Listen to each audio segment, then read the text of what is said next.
สองสาวนี่เห็นห้องเลอละมอเลอละมอเจ็ดปีสุดท้ายแล้วเนาะผู้นี้ได้จากคือเดียวว่าสาวมอเจ็ดมาตัวสันนี่ก็เห็ดบังไฟแล้วบีต้องมีมาดนั้น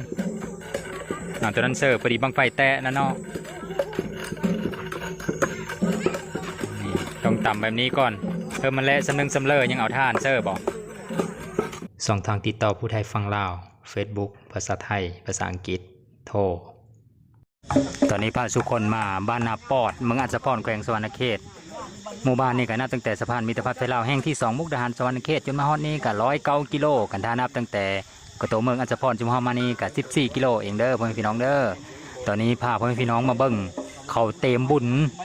วันที่9 เดือน 4หรือว่าที่9ที่10 เมษายนพุ่นเด้อเมื่อบุญบังไฟตอนนี้เพิ่นกำลังเข็งของเข็งกองไว้ท่าแล้วก็เพิ่นต่ำมือเต็มเพชรบังไฟนำแต่ว่าเพิ่นเอามือเสานี่นะคนหลายทั้งผู้หญิงผู้แซ่ผู้สาวลงมาต่ำมือน้ำเดียวตอนนี้ล่ะเพิ่นยุติไว้โซข้าวแล้วเพราะว่าท่านมันมดท่านเยอะต่ำมือเฮ็ดบังไฟนะถ้าฟังเบิ่งตอนแรกบางที่ก็สีมีลงมาเฮ็ดอีกเพิ่นว่าแต่ว่าก็น่าจะคนโบราณคือทรงเสาๆละเพราะทรงเสาๆนั้นเป็นวันพระนำโอ้ก่อนพูดให้มันกว้างกับเก้าบ่มันกว้างมันดักเลยมันปงตกมันเปิดมันจึงดังปงลำบีคักบ่ปงก็ตกบางยาอ๋อคือโต๊ะบางยาไปเนาะต้องดังไปเลยว่ายังม้อนนะเปิดอ๋อเปิดทุมคนไหนยังม้อนเอิญกองหางอันนี้ก็ได้เพิ่นเข็งกองไว้แซ่ๆเหมือนที่เก่านี่ก็สิเพิ่มสิเทศแล้วถ้าเบิ่งทรงไม่บายน้ำเดียวเด้อบ้านน้ำปอดนี่ถือว่าเป็นบ้านหนึ่งที่เฮ็ดบุญบังไฟหรือว่าบุญเยอะบุญแห่กินเหล้าละม้อนเป็นพิเศษเพราะว่ากองบ้านเพิ่นหลายแล้วก็คนหมู่บ้านออมแอมบ้านน้ำปอดนี่ก็เฮ้อความสนเจอเป็นพิเศษบ่อนก็ต่ำมือเสานี่มองนี้นี่ขกสะหายก็ต่ำเข้าอีกโอ้เอาไปจูดดินมาทำมันก็ลุกอยู่บนทางมือทางขี้เก๋อยู่นี่ทางท่านอีกดิ่งน้อยก็เอาไปดิ้นแล้วบัดนี้โซนที่มันเลอนี่สะต่ำเข้าแล้วสุมือนี่มีข้อได้ต่ำเข้าแล้วเด้มีหงสีแล้วก็เลยเอาไว้ต่ำมือหรือว่าไว้ต่ำขนมก็ได้เวลาจะเฮ็ดข้าวปุ้นบีบเอากะยังใส่โคกแบบนี้อยู่หรือว่าข้าวห้างข้าวที่ยังอ่อนๆไว้เฮ็ดข้าวหอมข้าวไม่นะข้าวยังไม่ทันได้แก่ก็ต้องเอาไปสีหงสีมีได้ก็ต้องต่ำไปเพิ่นประกาศแล้วก็คนก็เริ่มลงมาแล้วตอนนี้ต่ำแซวล่ะอันนี้ก็ความสามัคคีของบ้านชุมเพิ่นการเฮ็ดบังไฟแล้วเขาเฮ็ดแบบเฮ็ดกันเองเลยต่ำมือต่ำขี้เกเองเลยจุ่มนี้ก็ต่ำเป็นเสยโอ้เก่งอยู่ดิจ้ะ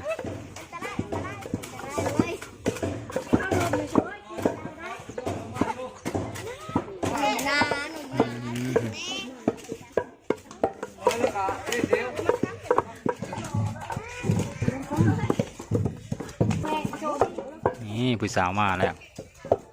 เบิ่งผู้สาวต่ำก้อน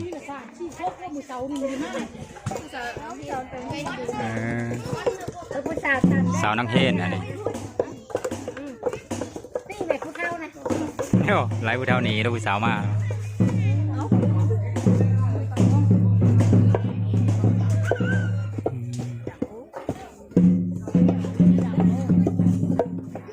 ซุมนี้เสือบีเคยต่ำเข้าแล้วเนาะเกิดบีท่านเนาะเป็นบอกต่ำเข้าสมัยตะเก้า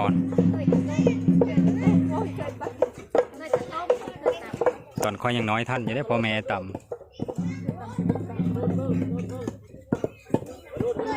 ผู้สาวเริ่มมาแซวแล้วตัวนี่หลายคกอลิสอะ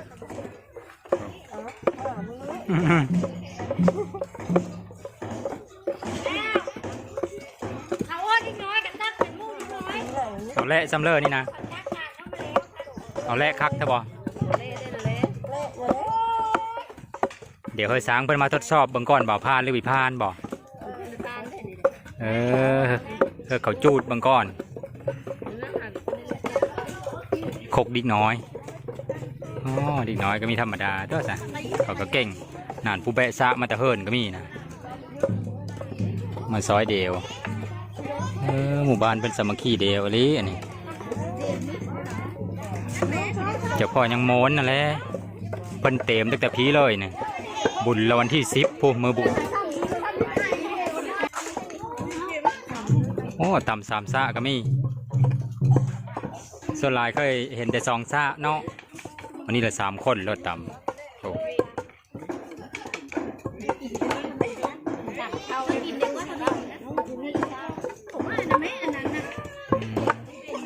นั่นซะฮบเดียวแล้วพวกต่ำมีถือจังหวะหรอก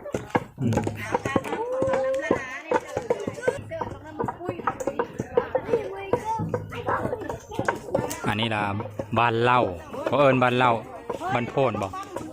อันนี้เราก็เอิญบ้านโพนขันทบ้านเล่าละเลยไปนี่อีเขาเอิญล่มเดียวเป็นบ้านนาปอดแจกเดียวเด้อเพิ่มคู่คนคู่อยู่ว่าบุรกร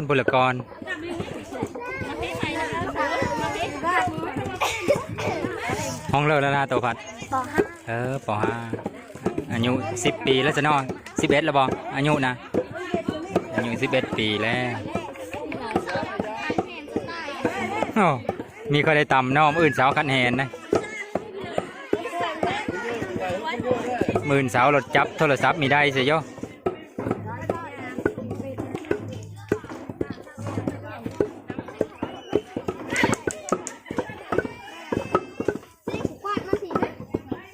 มาเด้อมาตำมือบังไฟซอยสาวๆอยู่บ้านนาปอดเมืองอัศพรแขวงสวรรณเขตน้ำเดียวเด้อทรงนี้เราเป็นฤดูบังไฟอยู่ฝั่งลาวซุมเฮานะเดิน5นี่แหละนี่นับตามจันทรคติกะเดิน5แล้วได้นี่ได้เดิน5ออใหม่แล้วเริ่มมีบุญบังไฟลายก็เก่าแล้วบัดนี้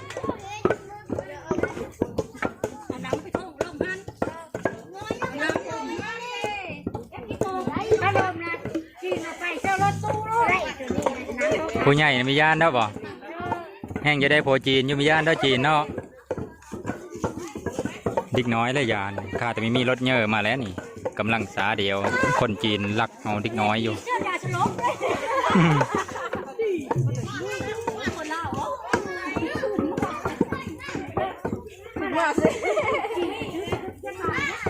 อยู่พวกเขาเผาท่านแซวๆอยู่เอาควานผ้าเอาพวกเพิ่นไม่ได้เอาท่านโทรไปบ่ท่านที่เขาคายดังบ่ได้เอาท่านกลิ้งได้ท่านมาลินไม้มันเป็นนั่นเลยท่านมาลินไม้มันดีนั่นเลย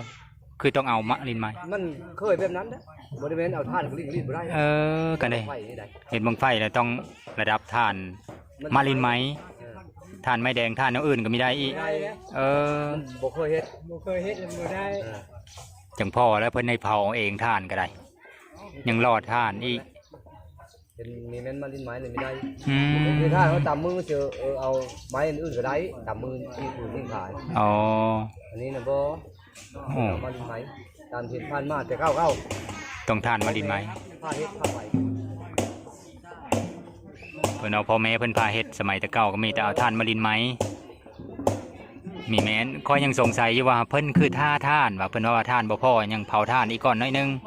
มันบ่พ่อเด้คอยจะถามเพิ่นอยู่ว่าคือบ่ซื้อเอาเป็นชอบก็ขายค่ะเอาไว้ดังไฟนะเพิ่นเอามีได้เด้อตอนนั้นเด้อมันเงินสูตรมันได้ท่านกำลังราดมันได้มันเอ็ดให้มันโอ้ยชื่อไม่ให้ง่ายแล้วเฮ็ดให้มันแตะบ่เนอว่ากันถ้าเพิ่นมีเคยเฮ็ดบ่บังไฟบูฮานเพิ่นว่าไม่ได้ซื้อเอาเด้ผู้เข่งกองกับเข่งกองพุ่นทั้งกองตุ่มทั้งกองหางเคยอยู่ฮอดแล้วเด้บุญบ้านเพิ่นหมอน้อยนี่ตีกองแล้วพุ่นตีกองแล้ว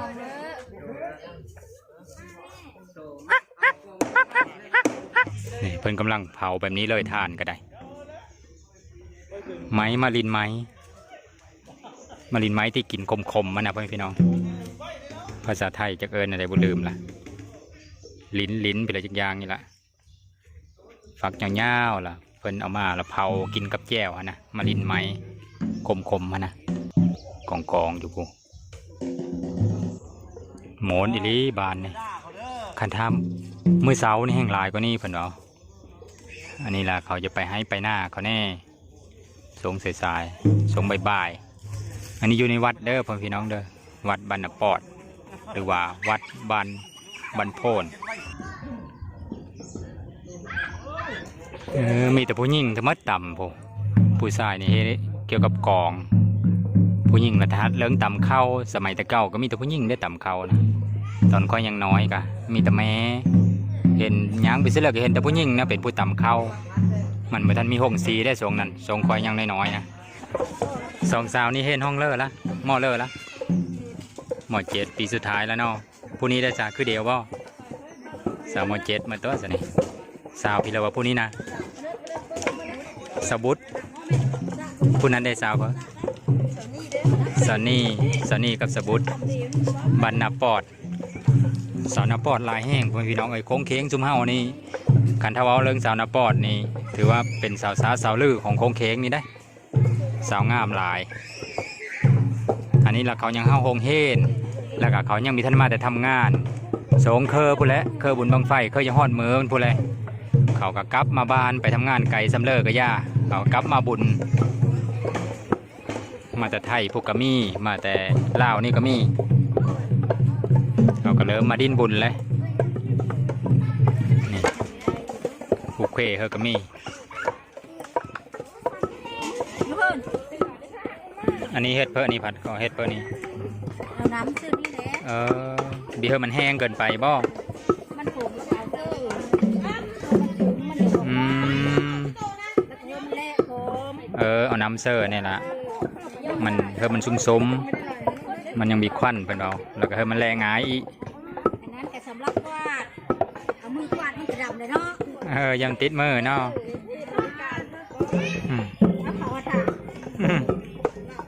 คุยเสื้อผ้ากันเปิ้ลนี่ได้เจ๊พี่เลยสะเจ๊บุตรสีได้เนาะเราเป็นแม่ค้าแม่ขายแล้วนี่เสื้อผ้ากันเปิ้ลตลอดเต็มเด้อพ่อแม่พี่น้องเด้อเต็มมาเที่ยวบุญบ้านนาปอดเมืองอัศพรแขวงสวรรณเขตมีได้ไก่ไปเลยเด้อ109 กิโลเองตั้งแต่สวรรณเขตมานี่ก็ได้ตั้งแต่สะพานมิตรภาพทะเลาแห้งที่2มุกดาหารสวรรณเขตจนมาฮอนี่กะแต่เมืองอัศพรจุ่มเฮาก็14 กิโลนึงเด้อมาฮอนี่นะแล้วก็ทางก็ง่ายทางบิดยะแต่เมืองเฮามานี่ก็ได้เฮามาง่ายหมู่บ้านนี่นะ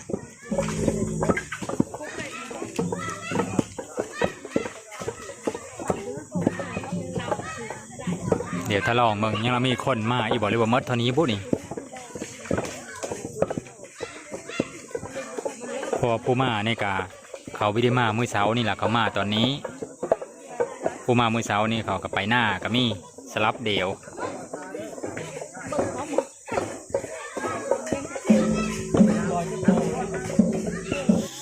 ยังวิธีมดง่ายจะผู้ลงมาใหม่ก็มีสาวนี่ก็ลงมาใหม่จ้ะมื้อเช้านี่ได้ลงอยู่บ่ได้ตำซอยหมูแล้วใช่เขาเคยตำแบบลายก็หมูได้เมื่อเช้านี่ไม่ได้ลง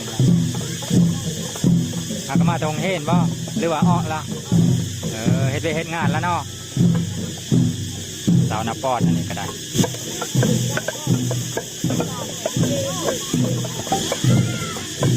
นี่เป็นสีแปลกๆเนาะสีบีดำเนาะโอ้บีทันได้เจอท่านบ่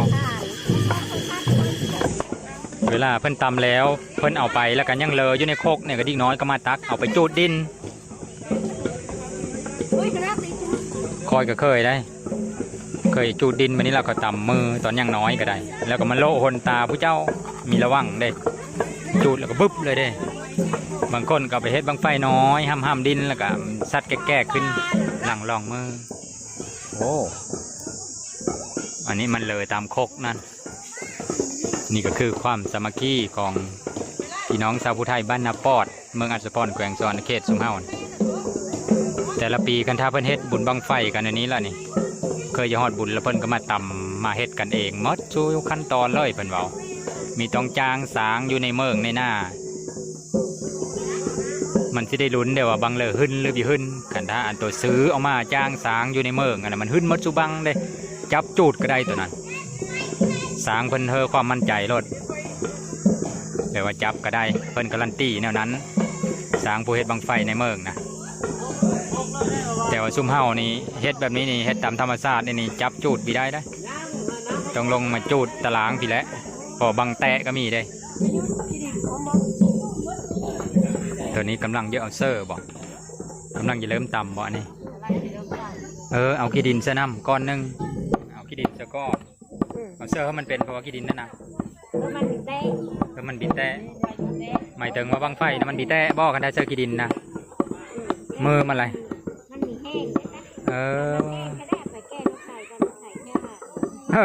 อีก เป็นดินมกเว้ย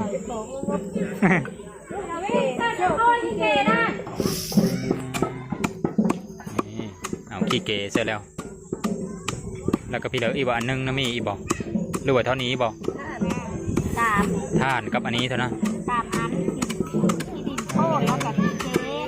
ขี้ดินโพดแล้วก็ขี้เกแล้วก็ท่าน3อย่างเดี๋ยวซื้ออันตัวเลิงๆนี่มีเนาะมาดมีมาดตัวนั้นแหละสำหรับยิงปืนเนาะเห็นเป็นต่ำแต่เก่าแล้วเป็นมักเซอร์ตัวนั้นนำได้เซอร์มาดนำเห็ดบังไฟแหละบีต้องมีมาดนั้นตัวนั้นเซอร์พอดีบังไฟแตะนั่นเนาะต้องต่ำแบบนี้ก่อนมันเละสำนึงสำเลอยังเอาท่านเซอร์บอก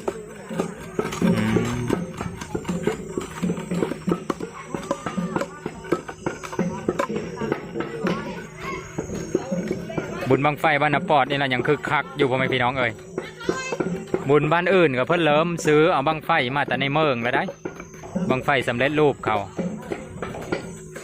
บังไฟท้อแป๊บเฮ็ดนะมันขึ้นสูงพอดบ่มันมีแต่อีมันทั้งก้นทั้งโหแน่อันนี้ล่ะพอได้หามเดียวลงหนองพอได้โมนคือสมัยตะเก้าสมัยอีพออีแม่เฮ็ดเพิ่นเว้าเพิ่นยังสืบสานประเพณีตัวนั้นมาอยู่หมู่บ้านน่ะปอดนี่นะหมู่บ้านอื่นจะเห็นเพิ่นมักซื้อเอาบังไฟเขาท้อแป๊บเฮ็ดอยู่ในเมืองเนี่ยขายดังๆเขานะเขาสามารถการันตีว่าจับจูดได้มันมีแตะเซอมือของเข็งแถวนี้ก็คือละบ้านน่ะปอดนี่ละดังก็หมู่ตอนนี้นะยังรักษาอันนี้ไว้อยู่การบุญบังไฟนี่ยังต่ำเองยังเฮ็ดเองมัดสุยางอยู่เลยนะพัดทับขี้ดินเอาไปเฮ้อผู้ใหญ่ก็ต่ำนั่งพี่เลออันนี้พัด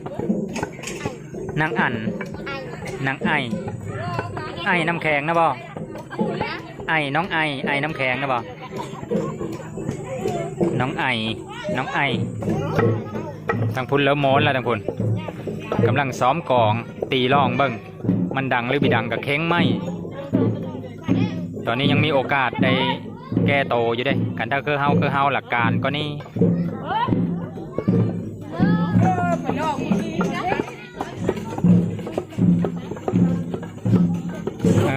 บิดมดท่านี้คนยังลั่งไหลมาอยู่พอเพิ่นหากับประกาศเด้คำคนนี้แดนอ่อนก็นี่คนแห้งมาหลาย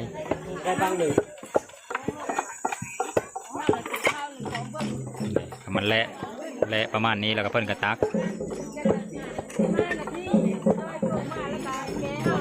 ตัวนี้เอาไปละเฮ็ดเมื่อเลิกละเฮ็ดบังไฟนะมีแมนมื้อนี้ได้นอมื้อนี้ต่ำแต่ซื้อถ้าเบิ่งเบิดมื้อบุญเพิ่นละพ่อพี่น้องเอ้ยมื้อเพิ่นเฮ็ดบังไฟจะไม่ได้ถ่ายให้เบิ่งดอกคอยก็ไม่ได้มาสู้มื้อเด้อันนี้มาแต่มื้อที่เพิ่นต่ำนี่บ่กงหรือว่าKTVแม่โว้ยเพิ่นบอกว่ามื้อนี้เด้อมื้อเขาต่ำเด้อมาเด้อคอยก็เลยฟ้าวมาถ่ายบรรยากาศพ่อแม่พี่น้องเบิ่งกำลังทดสอบมือแห้งสำเร็จ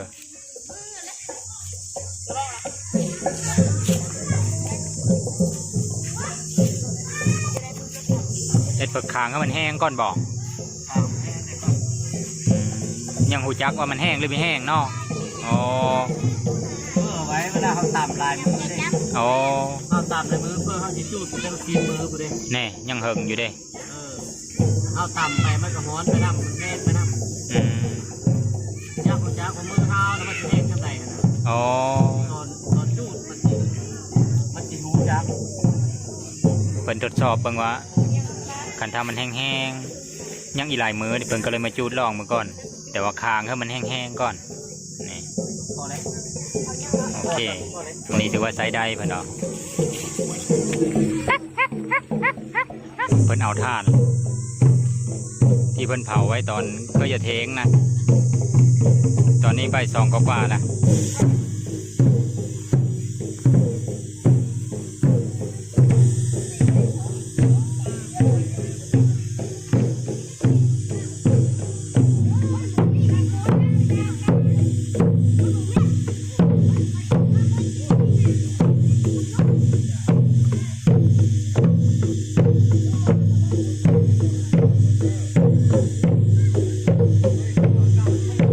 เพิ่นเอาเพิ่น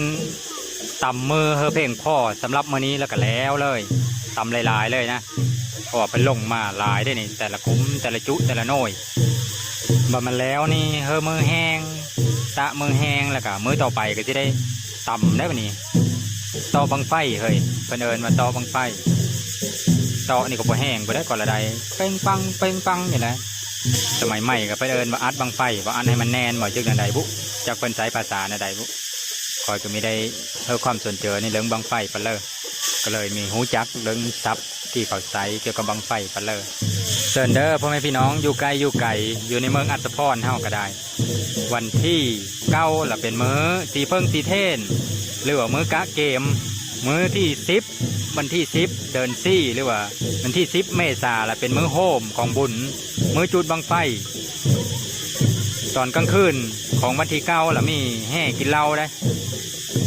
แต่ละหมู่บ้านก็มาให้กินเหล้าตอนกลางคืนตีของตีกองกินข้าวทั้งกินเหล้ากินเบแต่ละเฮิร์นขึ้นเฮิร์นนั้นเฮิร์นลงเฮิร์นนี้โม้นแล้วแบบนั้นมีแห่ฮดแห่โบดน้ำแล้วก็ไม่ยุดบังไฟน้ำถ้าติดตามเมืองน้ำเดียวเด้อวันที่10เด้อวันที่10เมษาเอาเป็นว่าคลิปนี้ก็ซ้ำนี้ละพาพ่อแม่พี่น้องมาเบิ่งบรรยากาศเขาตำมืออยู่บ้านนาปอดเมืองอัศพรแขวงสวรรณเขตก็ได้เดี๋ยวคลิปหน้าพอได้ไหมเด้อขอขอบเจอน้ำ FC มัดทุกคนที่สนับสนุนโดยการทับส้มโฆษณาให้ก็ได้